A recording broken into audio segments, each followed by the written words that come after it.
जहर लगा हुआ स्तन लाला के मुख में दे दिया। ठाकुर जी भी बिल्कुल बच्चों की तरह सब लीला करते हैं।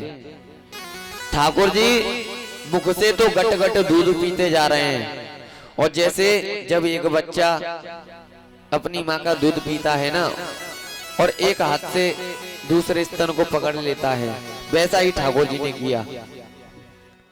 और ठाकुर जी गट गट करके दूध पी रहे हैं। 1 मिनट हुई, 2 मिनट हुई, आधा घंटा निकल गया, ठाकुर जी तो दूध पीते ही जा रहे हैं। पूतना कह रही है, अरे ये अभी तक मरा नहीं है। भैया ये को डालो थोड़ा, अभी ये मरा नहीं है और ये तो दूध पीता जा रहा है। मैंने तो सोचा था जी 1 सेकंड के अंदर इसके प्राण निकल जाएंगे, लेकिन ये तो पीता ही जा रहा है। अब तो ठाकुर जी महाराज पूतना के प्राणों को खींचने लगे, धीरे धीरे प्राण खींच रहे हैं।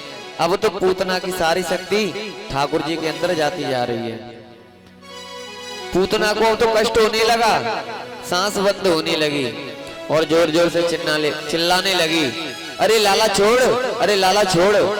लेकिन लाला तो छोड़ने का नाम ही नहीं ले रहे हैं। चिल्ला चिल्ला कर कह रही है, अरे मुझे छोड़ तो छोड़।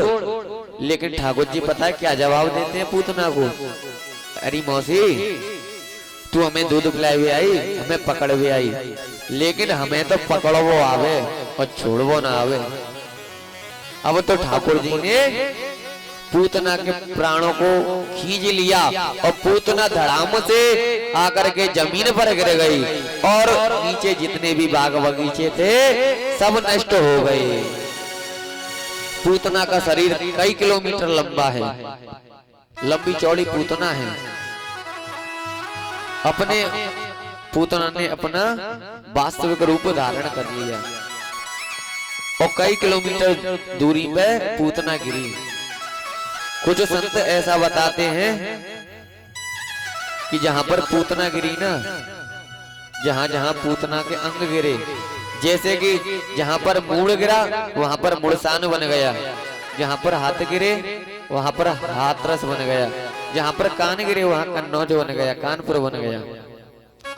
संतों की मत अनुसार भागवत कथा में बताया गया है।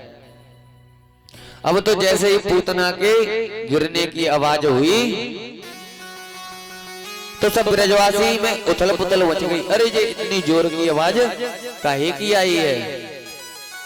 अब तो सब ब्रजवासी घर से निकल कर आए और नंद बाबा मैया यशोदा दौड़ी दौड़ी आ रही हैं। जाकर के देखा तो पूतना के इस बस स्थल पर ठाकुर जी खेल रहे हैं। कितना सुंदर दृश्य है। ठाकुर जी बाल हैं और पूतना विशाल है। कितना सुंदर दृश्य है। ठाकुर जी पूतना की छाती पर खेल रहे हैं। अब तो यशोदा मैया घबरा गई और नंद बाबा से कहती है, अरे अरे स्वामी देखो लाला हमारा राक्षसी के ऊपर है, जल्दी दे उतरवाओ, नहीं तो लाला पर संकट आए जाओ। तो एक ब्रजवासी सीढ़ी लगा करके पूतना पर चढ़ा, क्योंकि पूतना बहुत लंबी चौड़ी थी, उस पर चढ़ने के लिए सीढ़ी लगानी पड़ रही है। एक ब्रजवासी ऊपर चढ़ा और लाला को गोद में लिया और मैया से कहता है, मैया तेरा लाला बिल्कुल ठीक है, हंसर हो बिल्कुल। वो ब्रजवासी लाला को नीचे लेकर आया और तुरंत नंद रानी ने लाला को गोद में ले लिया और प्रेम के आंसुओं से रोने लगी। आंसू भराए मैया यशोदा की आंखों में। ब्रजवासी कहते हैं, अरे मैया तेने जा राक्षसी को लाला गोद में काहे को दे दियो? मैया यशोदा कहती है, भैया मुझे क्या पता था, मैंने तो को पंडितानी ब्राह्मणी समझी थी, तो मैंने जा लाला को आशीर्वाद देवे को दे दियो। अब तो एक मैया कहती है, अरे नंदरानी तेरे लाला को और राक्षसी को स्पर्श है वो है, तो लाला की नजर उतारनी पड़ेगी।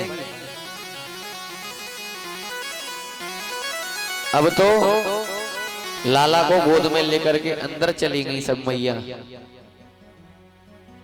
और यहाँ पर पूतना को सब ब्रजवासी ग्वालवाल यमुना जी के पास ले गए और उसे चिता पे लेटा दिया गया। उसे चिता पे लेटाया गया और उसमें आग लगा दी।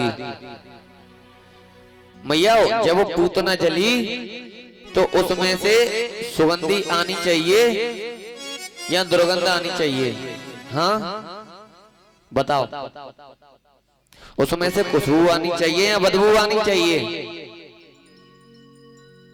कहा मैया बदबू आनी चाहिए, सही बात है।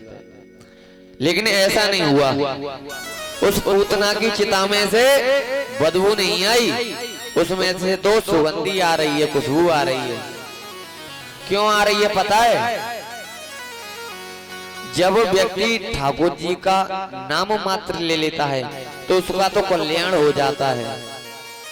और यहाँ पर तो पूतना ने ठाकुर जी को अपनी गोद में बैठाकर दूध पान कराया है, तो भला उसकी चिता में से दुर्गंध कैसे आ सकती है?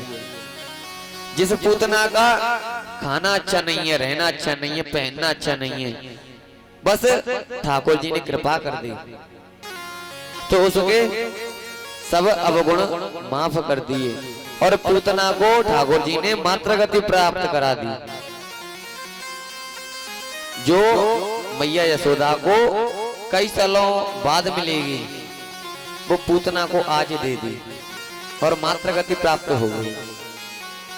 मैया ठाकुर जी व्यक्ति के अवगुणों को नहीं देखते हैं, गुणों को देखते हैं। ठाकुर जी ये नहीं देखते हैं कि ये काला है या गोरा है, लंबा है या बड़ा है। ठाकुर जी तो मन को देखते हैं, भावना को देखे। ठाकुर जी ने कभी अपने भक्तों के अवगुणों को तो देखा ही नहीं है। ठाकुर जी कभी देखते ही नहीं है और बताते भी हैं, यदि नाथ देखोगे अवगुण हमारे। ठाकुर जी अवगुण कभी नहीं देखते हैं। अब तो पूतना को चिता पे लिटा दिया गया, उसमें आग लगा दी और उसमें से सुगंधी आई। यहाँ पर सब मैया लाला को लेकर के आई और एक मैया कहती है या लाला की नजर उतारनी पड़ेगी। नंदरानी कहती है कैसे नजर उतारनी पड़ेगी?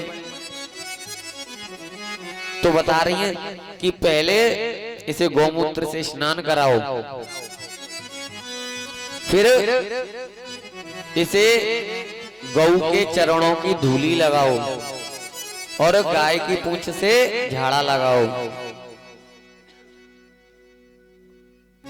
इन सभी माताओं में एक सबसे बुजुर्ग माता है, सबसे बूढ़ी माता है, जिसका नाम पूर्णमासी प्रोहितानी है।